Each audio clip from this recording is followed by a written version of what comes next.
President Trump is headed to the Middle East next week for the first official foreign trip of his second term.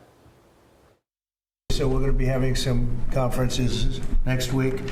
I'll also be going to Saudi Arabia and other places. We'll be going to UAE and Qatar. And some of you will be going with us, so have an interesting time.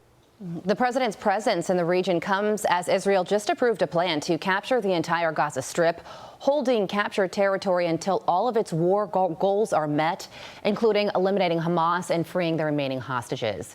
Daniel Flesch is a former senior advisor to Israel's mission at the United Nations, a former IDF paratrooper and visiting fellow in the Allison Center for National Security at the Heritage Foundation. And he joins me now. Daniel, good morning to you. Approving this plan to capture the entire Gaza Strip and also calling up tens of thousands of reserve fighters to do so is a big deal.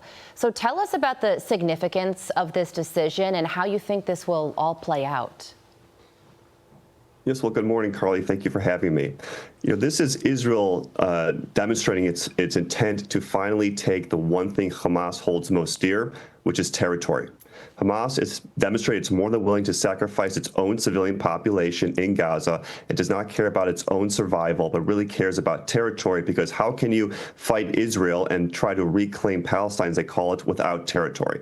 So this is demonstrating Israel's resolve to take that from them with a classic counterterrorism strategy of clearing, holding, and then building upon a territory. Now, each phase remains indeterminate at this point, but this is demonstrating Israel's resolve to finally take from Hamas territory, which could actually finally spell the beginning of the end of this war. And again, we know from the past two hostage for ceasefire negotiations and deals that were done, in the one earlier this year and the first one in November of 2023, that military pressure brings Hamas to the negotiating table. Now Israel's showing that it will bring military pressure, in addition territorial pressure that perhaps could also see the release of some more hostages. Yeah, and Israeli officials said that Hamas has until President Trump's Middle East visit next week to make a deal, or the next ramped-up phase of this war and capturing territory will begin. The European Union, though, does not like this idea. They released a statement saying escalating would result in further casualties and suffering for the Palestinian population, and urged Israeli forces to exercise the utmost restraint. Israel is no stranger to pressure, and here it is again. I'm sure with your workings with the UN, you're not surprised by this comment, but what is your reaction to this pressure that Israel is once again facing from the international community? You're right. I am not at all surprised by this comments from the Europeans.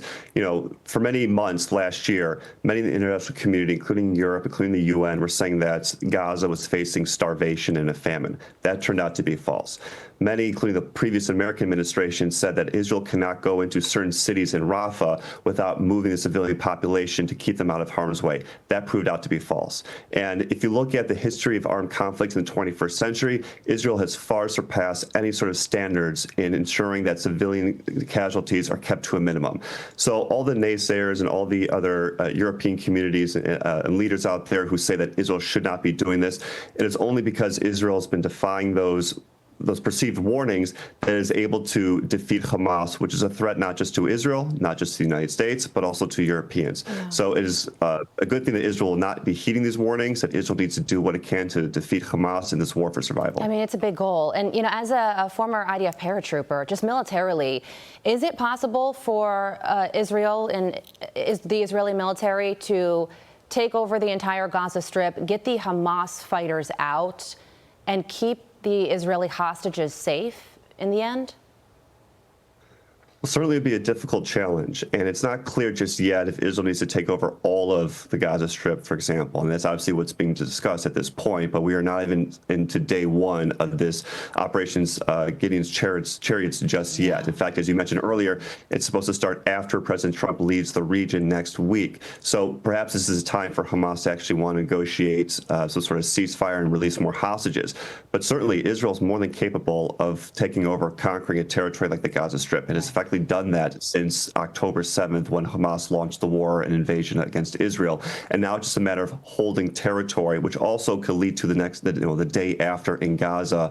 But again, the best thing for the Gazan people, for the Israeli people, and for the world is to defeat Hamas, to see it rid of territory to control, and that's what this new strategy, this new operation seeks to do. Hopefully the threat alone will get Hamas to the negotiating table. Daniel, thank you so much for joining us this morning. We appreciate your insight. I'm Steve Ducey. I'm Brian Kilmeade. And I'm Ainsley Earhart. And click here to subscribe to the Fox News YouTube page to catch our hottest interviews and most compelling analysis.